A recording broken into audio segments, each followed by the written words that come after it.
This is the After Party, live with Kim McAllister. Pick a couch, grab a drink, and settle into the conversation.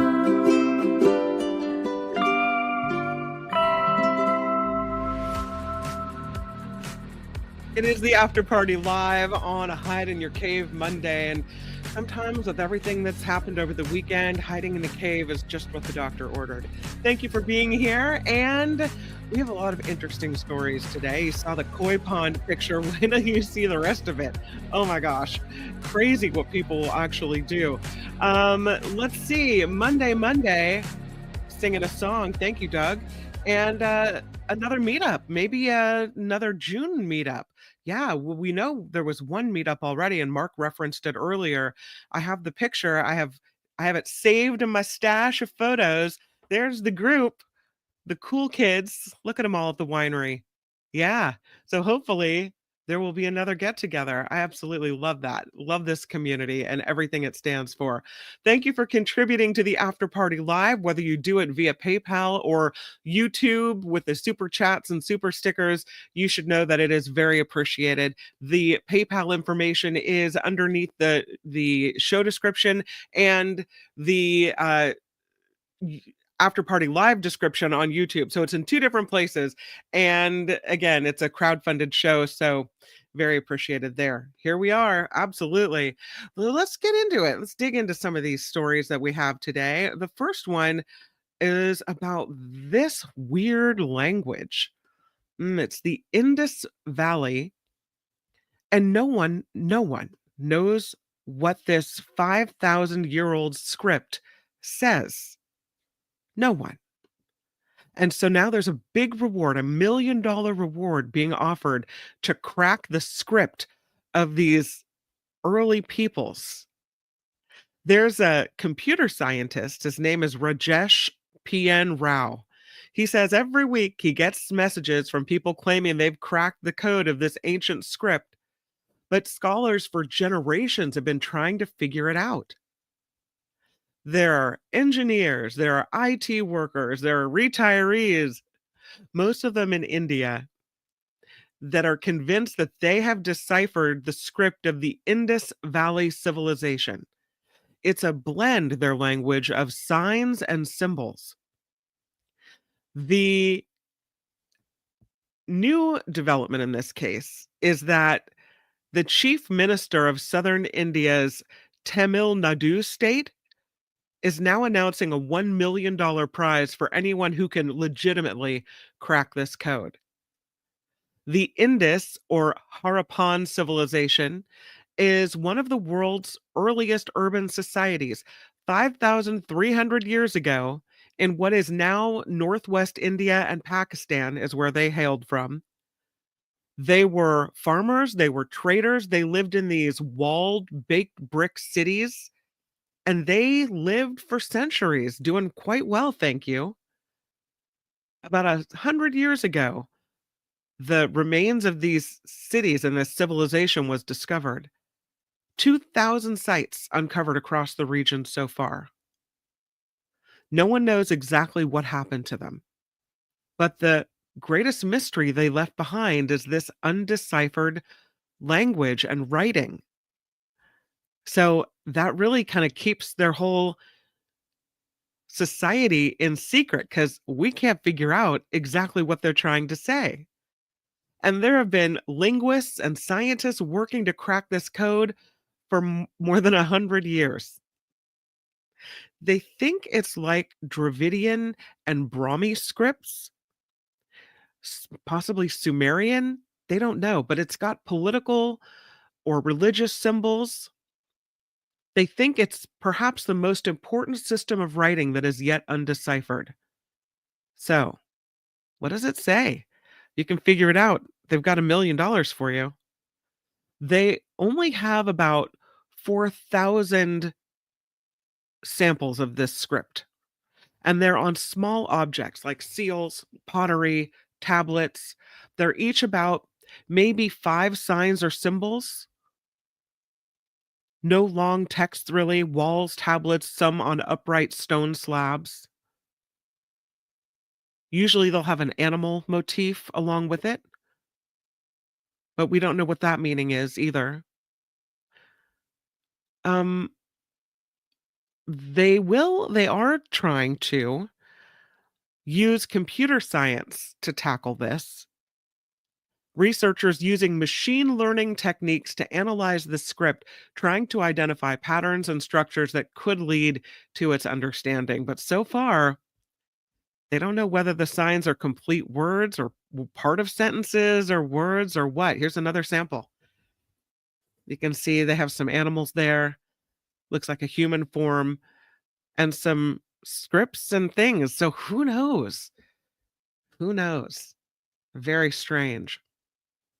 You would think that kind of a, I don't want to say lesser known, but more unpopular area would really want to join in a more popular wine region for the advertising and maybe for some extra oomph from tourists. The Lompoc City Council says, no thanks. We have our own thing going. We don't really want to pay you guys any money, Santa Barbara. No, they're not doing it. The story in SF Gate today that says Lompoc really doesn't want to join this Santa Barbara, the what's it called? The Santa Barbara Wine District. Yeah. They had a city council meeting in Lompoc where the issue was raised as to whether they should join the Santa Barbara County Vineyard Focused Business Improvement District. And they didn't vote for it. If it had passed, it would have meant a 1% levy to all retail sales at wine tasting facilities. And that money then would have gone to the Santa Barbara County Vintners Association, and it would have been used for promotions and engagement efforts for all Santa Barbara County wine tasting facilities. And in addition, Lompoc wineries would be featured in the maps of Santa Barbara County vintners, and ads and more targeting toward wine tourists would have maybe meant about more than $1.5 million from Lompoc wine business going toward this tourism ad campaign. And when people spoke at the meeting, they were all for it. Would have added Lompoc to the business improvement district for at least 5 years. But no, Lompoc didn't go for it. So, you know, I think it was a mistake, but that's the way they want to go it on their own. Who knows? Maybe they can make Lompoc a big to do. I don't think so. Maybe not. They do have some pretty vineyards. That's in Lompoc. Rolling Hills, pretty vineyards. Looks a lot like Sonoma County. Do you remember your dreams? I never remember dreams. I think I sleep so soundly that I just don't remember dreams. A lot of people do, some people don't. But whether you do or don't remember them when you wake up, you very likely have them. Even if you don't recall the details. Research indicates that nearly everyone dreams regularly, even people who say, I don't dream, never dream. Scientists say if you take those people into the lab, the sleep lab, and wake them up during an active stage of sleep and ask what they were thinking, they remember something. So, sleep lab conditions, according to scientists, where everyone is forced to immediately reflect on dreams, most people remember at least one dream a night. The one exception seems to be people who lose the ability to dream as the result of brain damage or some type of disease in a specific region of the brain. They say, the scientists, that dreaming is a relative constant. It's memory that varies. And they still aren't exactly sure why we do this. But they say that first dream memory is really short-lived, that sleep studies have been done showing that it's really rare to remember a dream if you don't wake up during or immediately after it. And then if you don't stop to consider what you experienced. The thinking is that we recall our dreams the best when we pay attention to them while we're conscious. Otherwise, they just fade away really fast, possibly because of differences in neurotransmitter activity that happen when we're asleep. The v- frequently waking, though, to remember dreams means we get lower quality sleep. So that's not something we want to trade the recall of dreams for a worse sleep. But that waking up is really important to remember those dreams. How and when you wake up also matters. There's sleep phase timing and alarms that all play a role. So, kind of interesting how to remember your dreams, how to get a better grasp on your dreams. You can practice waking up and asking yourself what you just dreamed. What were you just thinking? Is another strategy like a memory task. If you practice it, you can get better at it. If you want to remember your dreams, maybe you're fine not knowing. I think I'm fine not knowing. Interesting though. Um, I thought that was kind of cool because I'm someone who always thinks I don't dream. I know I dream, but I don't ever remember dreaming. So, yeah. There's a new type of building. Let's see if I can play this video for you. And it's a kind of called a battery high rise. Fascinating. The different ways in which we are designing high rises and buildings. The world's next tallest building could be a 3,000-foot high battery. That's the thinking. Yeah. I mean, it would also have other things in addition to the battery, but here's what it looks like. It's pretty big. See if I can make this bigger. Nope, I don't know if I can. Oh, there it is. Yeah. It's interesting, isn't it? As we look toward the future and what our high rises and what our buildings will look like, this is a power grid that would be dominated by clean energy. Um, and they say the storage is crucial for balancing generation and consumption of power. So at the end of May, this architecture firm behind some of the world's tallest buildings already announced a partnership with energy storage company Energy Vault to develop new gravity energy storage solutions. And one of the things they came up with is this huge high rise, a skyscraper that would use a motor powered by electricity from the grid to elevate giant blocks when energy demand is low. You can see the blocks in that blue screen there. The blocks would store the electricity as potential energy when there's demand.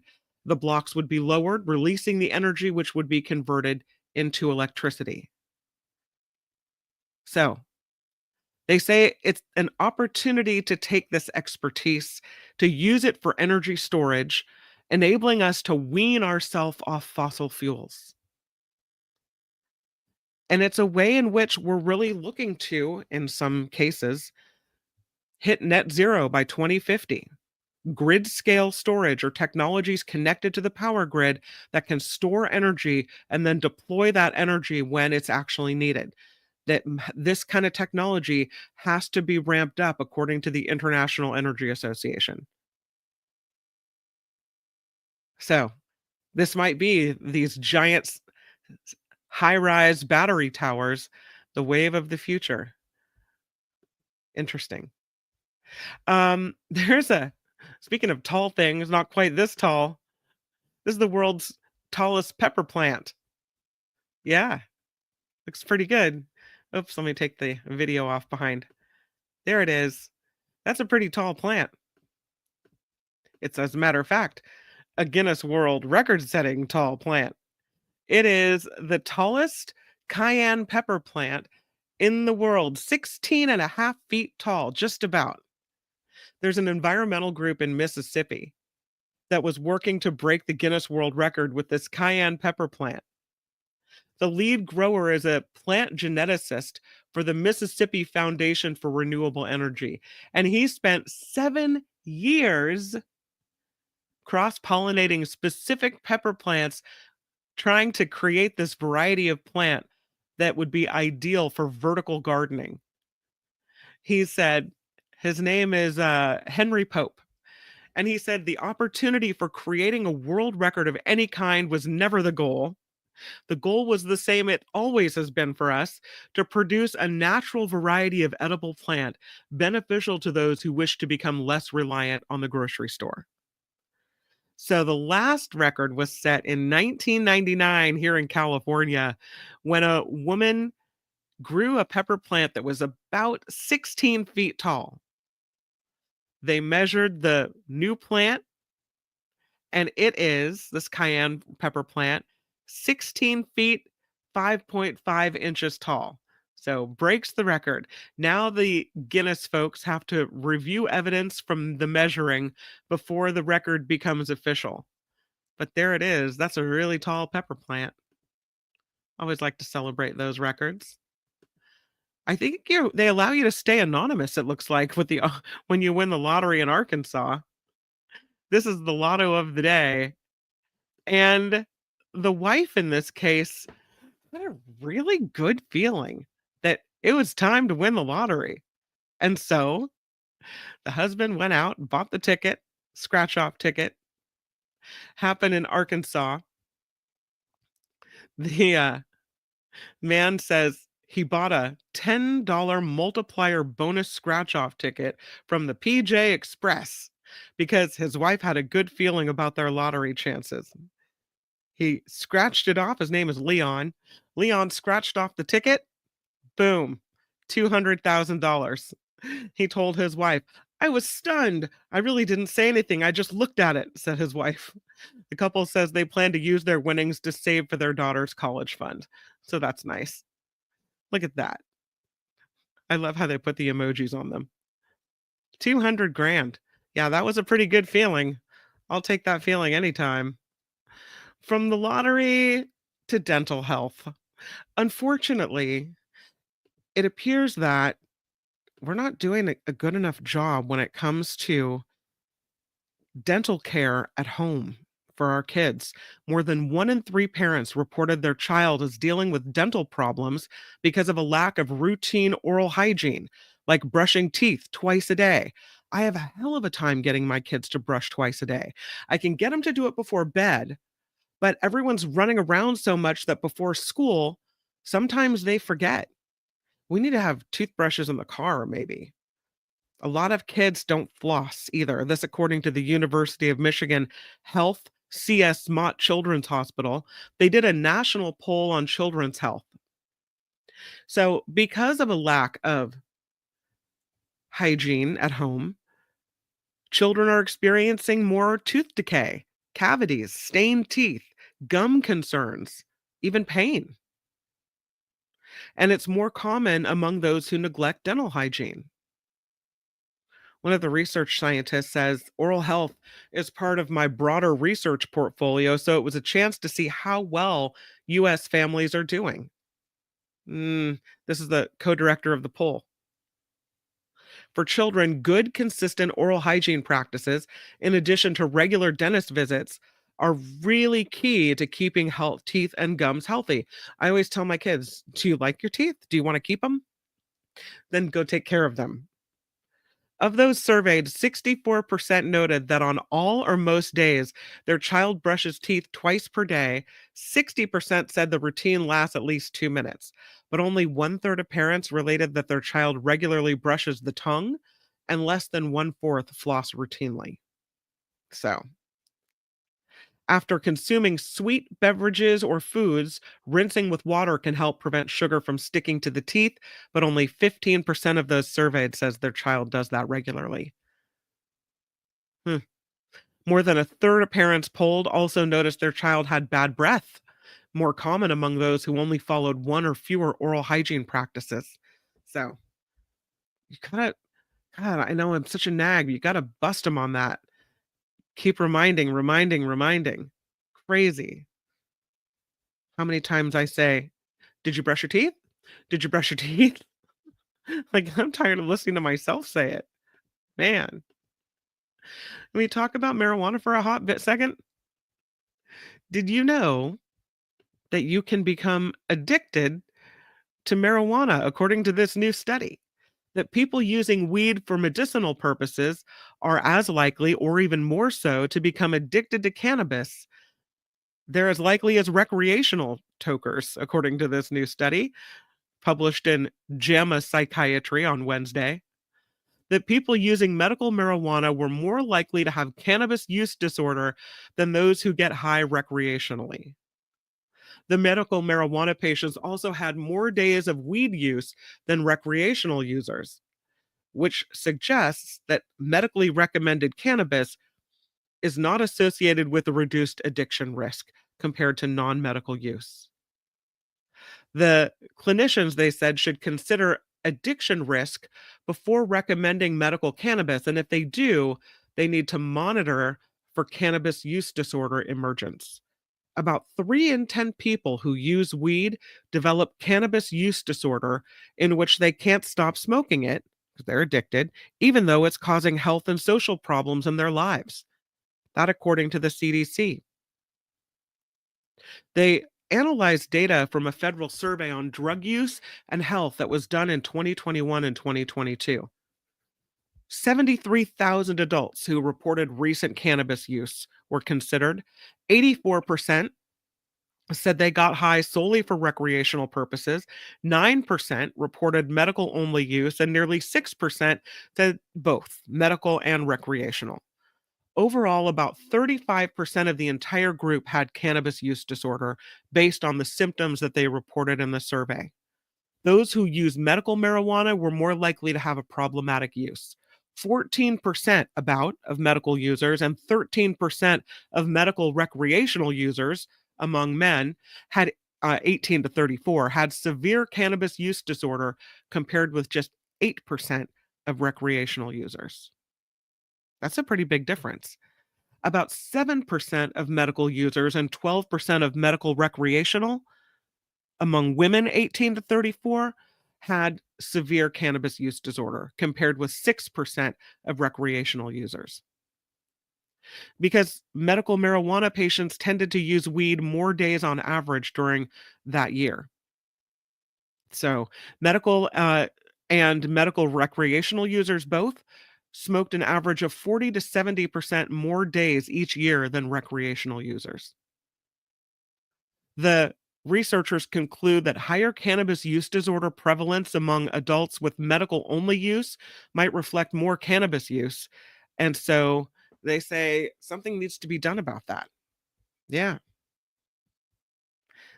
get to this story. This is you wonder if this is the koi pond they've decided to put in at this restaurant. What else is going on back in the kitchen? This kind of rinky dink, haphazard, weird thing is going on here. This is a koi pond at a restaurant in Tennessee. It's a Chinese buffet koi pond,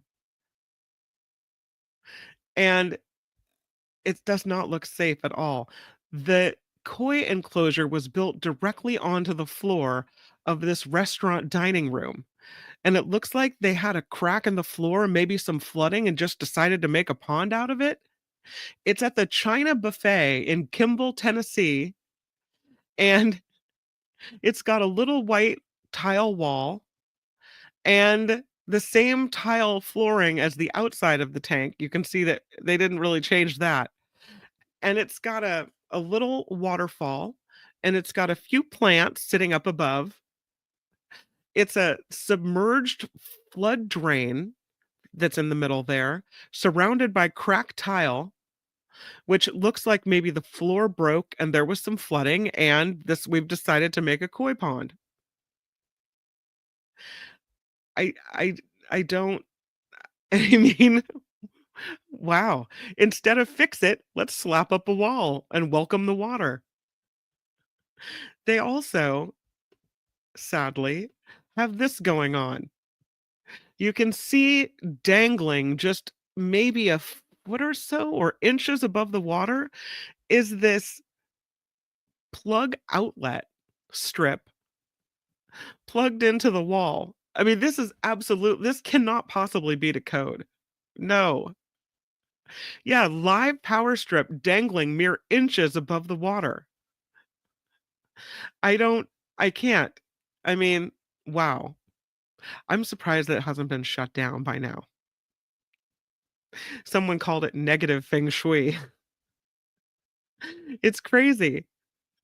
Someone said, "I like the concept, but really it's poor execution. The same flooring underneath is diabolical." It's actually not terrible, right? Someone else has good water volume, decent space, not overcrowded. No pennies have been thrown in because copper's not good for fish. Overall, compared to some of the inside koi ponds I've seen, it's above average. I don't, yeah, no. There's fish in there. There's at least what I count 5 koi swimming around in the makeshift koi pond. Looks like they could be electrocuted at any moment. Yeah, no thanks. So that's the koi pond in Tennessee.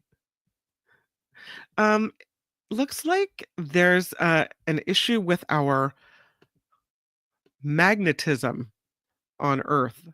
Our magnetic North Pole is shifting towards Siberia, and apparently scientists have a lot of questions about why this is happening.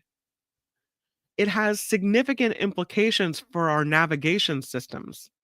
We've known that our magnetic North Pole has been very slowly drifting across the Arctic.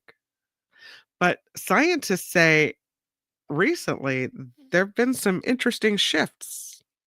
The magnetic North Pole's movement has suddenly accelerated towards Siberia this century, and they want to know what's causing this and why. It's the magnetic North Pole distinct from the geographic North Pole, which is a fixed point where the Earth's axis meets its surface. Instead, the magnetic north is the changing location where the planet's magnetic field lines converge. The field is generated by the churning of the planet's outer core. That's the layer of molten iron and nickel that begins about 1,800 miles beneath the Earth's surface. And as the fluid dynamics of the core change, the magnetic pole shifts over time. This process is called geodynamo. But now, that process, the geodynamo, which we've known about for a long time, something's different is happening. We've never seen anything like it. No, no. There's a field modeler, a global geomagnetic field modeler working for the British Geological Survey. His name is William Brown. And he said the current behavior of the magnetic north is something we have never observed before. Every 5 years, there's a new edition released of the World Magnetic Model. This tool is used by GPS systems and navigation devices that map the North Magnetic Pole. As of the latest revision released in December, its location is closer to Siberia than it was 5 years ago. This is used by pilots, airlines, shipping, navigation. It's not a little thing that this is going on. GPS systems, planes, military equipment, tracking this magnetic field, they all rely on accurate models of magnetic north to function properly. So when this magnetic field shifts, the models have to be updated to reflect the changes. And the more you wait to update this model, the larger the error becomes. The way the model is built, the forecast is mostly an extrapolation given the current knowledge of the Earth's magnetic field. So they don't know. They're very unsure as to why the magnetic North Pole's speed changed so dramatically. Some scientists think that it was changes in strength of the magnetic field near Canada and Siberia that could be influencing this shift. There's a geophysicist at the British Geological Survey who says the overall strength of the Earth's magnetic field has actually been decreasing over the last couple of centuries, but not in a very uniform way. The field is getting weaker in Canada, but stronger around Siberia, and that may be pulling the magnetic pole towards Siberia. The exact reason for the acceleration We don't know exactly why. Complicated and chaotic is the way they describe the behavior of the magnetic field. So, it might seem like a minor change to you and me, but the systems that rely on this, it's a big deal. So, if you were to travel from South Africa to the United Kingdom in a straight line using the old target points, you would be 93 miles off course by the end of your trip because of how much it's changed. That's 5,280-mile long trip, and it has changed 93 miles. So, yeah. It is, by the way, Hide in Your Cave Monday, and so I think we should get to it because I have found a dragon cave that I hope will inspire you to wanna maybe huddle up or at least appreciate the beauty of this beautiful cave. This is in Mallorca. It is called Cuevas del Drac, the Dragon Caves of Mallorca. It's a cave system near the town of Porto Cristo on the island of Mallorca. The Dragon Caves are the biggest tourist attractions in Mallorca. Did you know? The Cuevas del Drac are four large limestone caves, about 25 meters deep, with about 1,200 meters of paths to explore.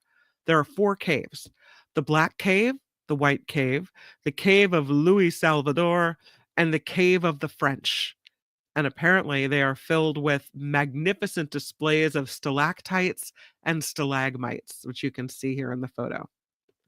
It's another picture of them. Incredible. Really beautiful. The cave system has a large underground lake as well. It's called the Martel Lake after the man who discovered this system, Edouard Alfred Martel, who was a French explorer and one of the founding fathers of speleology.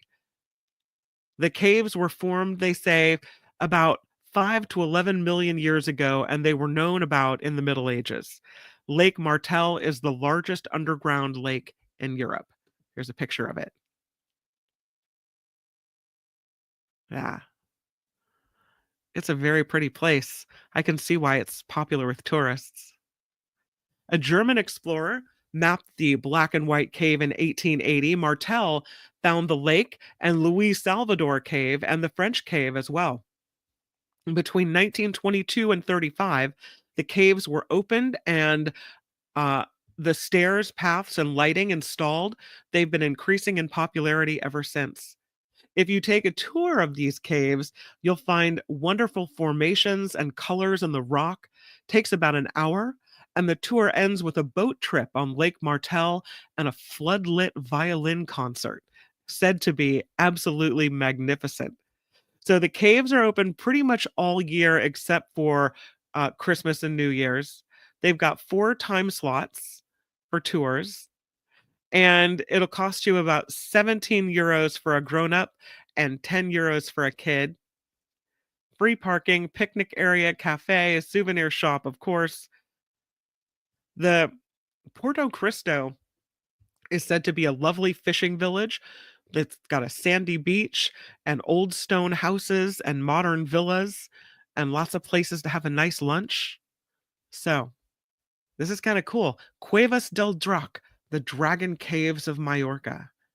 So pictures again, very well lit and romantic in a way. I don't know. I don't see any dragons in there, but I could definitely picture one hanging out. I love that they give you a boat tour of the lake. Sounds really fun. Has anyone ever been there? I'm going back. The reflection makes it freaky and hard to focus. I don't know. Looks like the cave has teeth. Yeah, it does. Dragon teeth, right? Totally. Rhonda says, I just came out of my weekend cave and now I'm ready to go back in. Oh no. Oh no. Do they serve tacos on Tuesday in the Monday caves? No, you have to wait till Tuesday for your tacos. Mm-mm. Looks like the ceiling in my junior high school hallway. That's scary. Photos are lovely. I don't do caves even on a Monday. Nope. I don't know how much it costs to get to Mallorca Nullifidian. I think it's near Spain, is it not? Don't do shrooms before you go. No, not in there. And that, my friends, is Hide in Your Cave Monday. Wait, I have the picture. Hide in Your Cave Monday. I think it's a cool looking cave. I would love to go see that. Incredible. It's one of the things I love about this show is that we get to see these weird things that we never would have even known about. Have to Google it. Yeah, stop reading news. That's Hide in Your Cave Monday for you. We needed it. Needed to get away from all the bad stuff. Tomorrow on the Mark Thompson show, there's some good things happening. We have uh David K. Johnston, of course, on a Tuesday, and also Dr. Daigneault will come on, and we're going to talk about bird flu. We're going to talk about what's happening with medical knowledge and scientific research in the Trump administration. It'll be a really interesting conversation. That is on the Mark Thompson show tomorrow. And I hope you will join us at 11 a.m. And then here it's Travel Tuesday. So if there's somewhere that you want to go, please message me. Kim at theafterparty.live is the email address. There it is, Kim at theafterparty.live. And I would love to hear from you. So thank you for that. And I will see you tomorrow here on YouTube. Sorry if I'm shortening it up just a little bit. But that's all we have time for today because I know everyone has to get out and get on with their business. But I'll see you tomorrow here on YouTube, and thank you for being part of it. Until we meet again. Bye-bye. The After Party Live would like to thank the following contributors and viewers like you.